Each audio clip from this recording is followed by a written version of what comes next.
Welcome back to our channel TET preparation. আজকের আমাদের বিষয় হলো গণিত ও পেডাগোগি। এই সম্পর্কিত একটি ইম্পর্টেন্ট এমসিকিউ সেট আজ আমরা সলভ করব। কোশ্চেন নাম্বার 1, নিচের কোন সংখ্যাটি অসংজ্ঞাত? সহজে বলতে গেলে অসংজ্ঞাত বা আনডিফাইন্ড বলতে যার সুনির্দিষ্ট কোনো মান পাওয়া যায় না বা নির্ণয় করা সম্ভব হয় না তাকে অসংজ্ঞাত বা আনডিফাইন্ড বলা হয়। প্রদত্ত 4টি অপশানের মধ্য থেকে অপশান ডি হলো কারেক্ট অ্যান্সার, কারণ কোনো সংখ্যাকে 0 দিয়ে ভাগ করলে সেটি অসংজ্ঞাত বা আনডিফাইন্ড হয়। এক্ষেত্রে সংখ্যাটি 5 না হয়ে 10, 100, 1000 যে কোনো সংখ্যাই হতে পারে, কিন্তু সেই সংখ্যাকে যখন 0 দিয়ে ভাগ করা হবে তখন তার সুনির্দিষ্ট মান পাওয়া সম্ভব নয়। অন্যান্য অপশানগুলি কেন সঠিক নয় দেখে নেব। অপশান এ 0 × 5, এক্ষেত্রে মান হলো 0। অপশান বি 0 - 5, এক্ষেত্রে মান হলো -5। অপশান সি 0/5, এক্ষেত্রে মান হলো 0।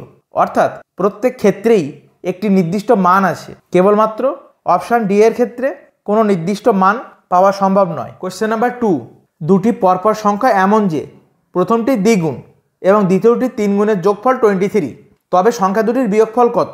4টি অপশান আছে। এই সকল অঙ্কগুলি বিভিন্নভাবে করা যায়। এক্ষেত্রে একটি সংখ্যা মনে করি x, তাহলে অপর সংখ্যাটি হবে x+1, কারণ প্রশ্নে পরপর দুটি সংখ্যার কথা উল্লেখ করা আছে। এবার প্রথম সংখ্যাটির দ্বিগুণ অর্থাৎ 2x, দ্বিতীয় সংখ্যাটির 3 গুণ অর্থাৎ 3 × x+1 এর যোগফল বা সমষ্টি হলো 23। এই সমীকরণটিকে সিম্পলিফাই করলে 2x + 3x + 3 = 23 বা 5x = 20, অতএব x = 4। প্রশ্নে বলা হয়েছে তবে সংখ্যা দুটির বিয়োগফল কত? যখন x = 4 আসলো এর অর্থ হলো একটি সংখ্যা 4 এবং অপর সংখ্যা 5। এই 4 এবং 5 অর্থাৎ সংখ্যা দুটির বিয়োগফল এক্ষেত্রে 1 হবে। সুতরাং এক্ষেত্রে কারেক্ট অ্যান্সার হলো অপশান এ অর্থাৎ 1। কোশ্চেন নাম্বার 3, একজন শিক্ষার্থী গসাগু ও লসাগু এর সংজ্ঞা দিতে পারলো, কিন্তু গসাগু ও লসাগুর পার্থক্য বলতে পারলো না। এক্ষেত্রে শিক্ষার্থীর কোন ধরনের শিখন সামর্থ্যের বিকাশ যথাযথ ঘটেনি? 4টি অপশান হলো জ্ঞান, বোধ, প্রয়োগ এবং দক্ষতা। কোনো বিষয়ের সংজ্ঞা দিতে পারলে তখন বলা হয় জ্ঞানমূলক শিখন সামর্থ্যের বিকাশ ঘটেছে, কিন্তু যখন কোনো শিক্ষার্থী কোনো দুটি বিষয়ের মধ্যে কি পার্থক্য আছে, কি সাদৃশ্য আছে সেগুলিকে বলতে পারে না, এর অর্থ হলো ওই শিক্ষার্থীর বোধমূলক শিখন সামর্থ্যের বিকাশ ঘটেনি। এক্ষেত্রে কারেক্ট অ্যান্সারটি হবে অপশান বি অর্থাৎ বোধমূলক শিখন সামর্থ্য। কোশ্চেন নাম্বার 4, গণিত শিক্ষণের ক্ষেত্রে টিএলএম কেন গুরুত্বপূর্ণ? 4টি অপশান হলো গণিতে আগ্রহ সৃষ্টি করা যায়, গণিতের ধারণা দেওয়া যায়, গাণিতিক দক্ষতা বৃদ্ধি করা যায় এবং উপরের সবগুলি। টিএলএম কথার অর্থ হলো টিচিং লার্নিং ম্যাটেরিয়ালস অর্থাৎ শিক্ষা সহায়ক উপকরণ। যে কোনো শিক্ষণের ক্ষেত্রে টিচিং লার্নিং ম্যাটেরিয়ালের একটি গুরুত্বপূর্ণ ভূমিকা আছে। প্রদত্ত অপশানগুলিকে লক্ষ্য করলে দেখা যায় অপশান ডি অর্থাৎ সবগুলি এটি হলো কারেক্ট অ্যান্সার, কারণ টিএলএম এর মাধ্যমে গণিতে আগ্রহ সৃষ্টি করা যায়, গণিতের ধারণা দেওয়া সম্ভব হয়। একইভাবে গাণিতিক দক্ষতা বৃদ্ধি করতেও টিএলএম এর গুরুত্বপূর্ণ ভূমিকা আছে। কোশ্চেন নাম্বার 5, 1 সংখ্যাটির ক্ষেত্রে নিচের কোনটি সঠিক? অপশান এ যুগ্ম সংখ্যা, অপশান বি মৌলিক সংখ্যা, অপশান সি যৌগিক সংখ্যা এবং অপশান ডি কোনোটাই নয়। Very much important question. প্রথমে উল্লেখ করে দিই, এক্ষেত্রে কারেক্ট অ্যান্সারটি হলো অপশান ডি অর্থাৎ কোনোটাই নয়। 1 না যুগ্ম সংখ্যা, না মৌলিক সংখ্যা, না যৌগিক সংখ্যা। এই সকল প্রশ্নের উত্তর দেওয়ার ক্ষেত্রে যুগ্ম সংখ্যা কাকে বলে, মৌলিক সংখ্যা কাকে বলে বা যৌগিক সংখ্যা কাকে বলে সে সম্পর্কে জানতে হবে। সংক্ষেপে বলতে গেলে যুগ্ম সংখ্যা হলো যে সকল সংখ্যাগুলি 2 দ্বারা বিভাজ্য তারাই হলো যুগ্ম সংখ্যা। উদাহরণ হিসেবে বলতে গেলে 2, 4, 6, 8 ইত্যাদি। কিন্তু 1কে 2 দ্বারা ভাগ করা যায় না, সুতরাং 1 যুগ্ম সংখ্যা হতে পারে না। অপশান বি মৌলিক সংখ্যা। মৌলিক সংখ্যার ক্ষেত্রে কেবলমাত্র 2টি পৃথক উৎপাদক থাকতে হয়। সেই 2টি পৃথক উৎপাদক হলো সেই সংখ্যা নিজে এবং 1। উদাহরণ হিসেবে নেওয়া যেতে পারে 7, 7-এর উৎপাদক 2টি, সেটি হলো 1 এবং 7। আবার উদাহরণ নেওয়া যেতে পারে 13, 13-এর উৎপাদক 2টি, 1 এবং 13। অন্য কোনো সংখ্যা দিয়ে এই 7 বা 13কে ভাগ করা যায় না, কিন্তু 1-এর ক্ষেত্রে 2টি পৃথক উৎপাদক থাকে না, কেবলমাত্র একটি উৎপাদক থাকে, সেটি হলো 1 নিজেই। সেজন্য 1 কখনই মৌলিক সংখ্যা নয়। অপশান সি যৌগিক সংখ্যা। যৌগিক সংখ্যা হলো কম্পোজিট নাম্বার। যে সকল সংখ্যার ক্ষেত্রে 2-এর অধিক উৎপাদক থাকে তাদেরকে বলা হয় যৌগিক সংখ্যা। উদাহরণ হিসেবে নেওয়া যেতে পারে 4, 4-এর উৎপাদকগুলি হলো 1, 2 এবং 4। অর্থাৎ 4 সংখ্যাটিকে এই 1, 2 এবং 4 দ্বারা ভাগ করা যায়। আরও একটি উদাহরণ নেওয়া যেতে পারে 10। 10-এর উৎপাদকগুলি হলো 1, 2, 5 এবং 10। এক্ষেত্রে 10-এর 4টি উৎপাদক আছে। যৌগিক সংখ্যার ক্ষেত্রে বলা হয়েছে যে সংখ্যা 2-এর অধিক উৎপাদক আছে সেটি হলো যৌগিক সংখ্যা, কিন্তু 1 সেটি কখনোই যৌগিক সংখ্যা হতে পারে না, কারণ 1-এর মধ্যে কেবলমাত্র একটি উৎপাদক আছে, সেটি হলো 1 নিজেই। কোশ্চেন নাম্বার 6, নিচের কোন বিষয়ের সঙ্গে গণিতের অনুবন্ধ খুব কম? 4টি অপশান হলো পদার্থবিজ্ঞান, রসায়ন বিজ্ঞান, ভূগোল এবং বাংলা। আমরা জানি প্রত্যেক বিষয়ের সঙ্গে প্রত্যেক বিষয়ের অনুবন্ধ বা কোরিলেশন আছে, অর্থাৎ প্রত্যেক বিষয়ের সঙ্গে কোনো না কোনোভাবে সম্পর্কিত।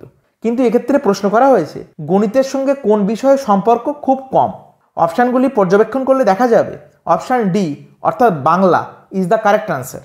অন্য যে সকল বিষয়গুলি উল্লেখ করা হয়েছে সেই প্রত্যেকটি বিষয়ের সঙ্গে গণিত অত্যন্ত অঙ্গাঙ্গিভাবে জড়িত, এবং গণিতের বিষয়গুলি পদার্থবিজ্ঞান, রসায়ন বিজ্ঞান বা ভূগোলের সঙ্গে অত্যন্ত অনুবন্ধী। কোশ্চেন নাম্বার 7, নিচের কোন জোড়াটি পরস্পর মৌলিক সংখ্যার উদাহরণ? 4টি অপশান হলো 21, 22, 10, 25, 5, 9 এবং অপশান ডি এ ও সি। প্রথমে আমাদেরকে জানতে হবে পরস্পর মৌলিক সংখ্যা বিষয়টি কি। পরস্পর মৌলিক সংখ্যাকে ইংলিশে কোপ্রাইম বলা হয়। সহজে বলতে গেলে যে সকল সংখ্যার ক্ষেত্রে 1 ছাড়া অন্য কোনো সাধারণ উৎপাদক থাকে না তাদেরকে পরস্পর মৌলিক বা কোপ্রাইম বলে। একটি উদাহরণ নেব। মনে করুন 10 এবং 20 এই দুটি সংখ্যা কি পরস্পর মৌলিক? এক্ষেত্রে লক্ষ্য করে দেখুন এই দুটি সংখ্যার মধ্যে অনেকগুলি উৎপাদক আছে, যেমন 5, 10, কারণ 5 বা 10 দিয়ে 10 বা 20 উভয়কেই ভাগ করা যায়। কিন্তু সংজ্ঞাতে বলা হয়েছিল 1 ছাড়া অন্য কোনো সাধারণ উৎপাদক থাকবে না, সেজন্য 10 এবং 20 পরস্পর মৌলিক সংখ্যা নয়। এবার প্রদত্ত অপশানগুলির দিকে আমরা লক্ষ্য করব। 21 এবং 22, এক্ষেত্রে 21-এর উৎপাদকগুলি হলো 1, 3, 7 এবং 21। 22-এর উৎপাদকগুলি হলো 1, 2, 11 এবং 22। লক্ষ্য করলে দেখা যায় 21 এবং 22 এই সংখ্যা জোড়াটির ক্ষেত্রে একটি মাত্র সাধারণ উৎপাদক আছে এবং সেটি হলো 1, সেই কারণে এরা পরস্পর মৌলিক। এবার দেখে নেব অপশান বি।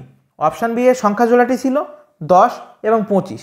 এই 10 এবং 25 পরস্পর মৌলিক সংখ্যা নয়, কারণ 1 ছাড়াও এদের মধ্যে সাধারণ উৎপাদক আছে, সেটি হলো 5, কারণ 5 দিয়ে 10কেও ভাগ করা যায়, একইভাবে 25কেও ভাগ করা যায়।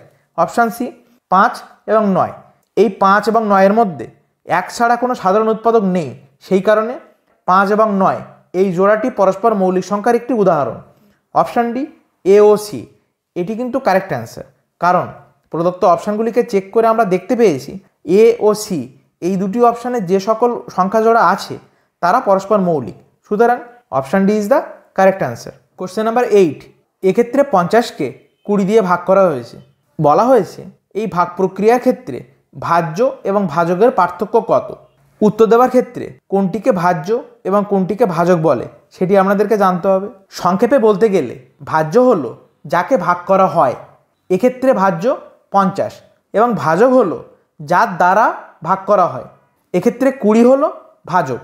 এবার ভাজ্য এবং ভাজকের পার্থক্য বলতে 50 থেকে 20কে বিয়োগ করতে হবে, সেক্ষেত্রে উত্তর হবে 30, অর্থাৎ option D is the correct answer. প্রসঙ্গত একটি বিষয় উল্লেখ করা প্রয়োজন, এক্ষেত্রে 2 এটি হলো ভাগফল এবং 10 এটি হলো ভাগশেষ। কোশ্চেন নাম্বার 9, 3-এর 4 এই ভগ্নাংশের হরকে 2 বাড়িয়ে ও লবকে 3 কমালে নতুন সংখ্যা কি হবে? 4টি অপশান হলো 0, 1, 2, 4-এর 3। একটি ভগ্নাংশের ক্ষেত্রে কোনটি লব এবং কোনটি হর সেটি জানা আবশ্যক। ভগ্নাংশের উপরের সংখ্যাকে লব এবং নিচের সংখ্যাকে হর বলা হয়। এক্ষেত্রে 3 হলো লব এবং 4 হলো হর। এবার প্রশ্নানুসারে হরকে 2 বাড়িয়ে অর্থাৎ 4-এর সঙ্গে 2 যোগ করলে সেটি হবে 6, ও লবকে 3 কমালে অর্থাৎ 3 থেকে 3কে বিয়োগ করলে সেটি হবে 0। এক্ষেত্রে নতুন সংখ্যাটি হলো 0/6। 0/6 এর মান হলো 0, সুতরাং option A is the correct answer. Question number 10, x টাকা ও ওয়াই পয়সা সমান কত পয়সা? 4টি অপশান হলো 100xy পয়সা, 100x প্লাস ওয়াই পয়সা, 100x প্লাস ওয়াই পয়সা, x প্লাস 100y পয়সা। এক্ষেত্রে টাকা এবং পয়সার মধ্যে সম্পর্কটি জানতে পারলে উত্তরটি করা সম্ভব।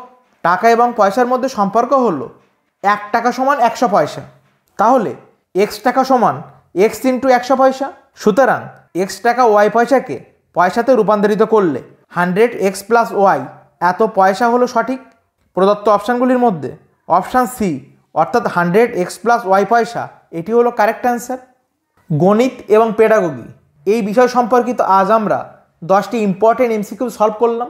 এই প্রশ্ন রিলেটেড যদি কোনো কোয়ারিজ থাকে তাহলে অবশ্যই কমেন্ট সেকশানে আজকে জানতে চাইবেন। ভিডিওটি ভালো লাগলে লাইক শেয়ার করে দেবেন। দেখা হচ্ছে পরবর্তী ভিডিওতে।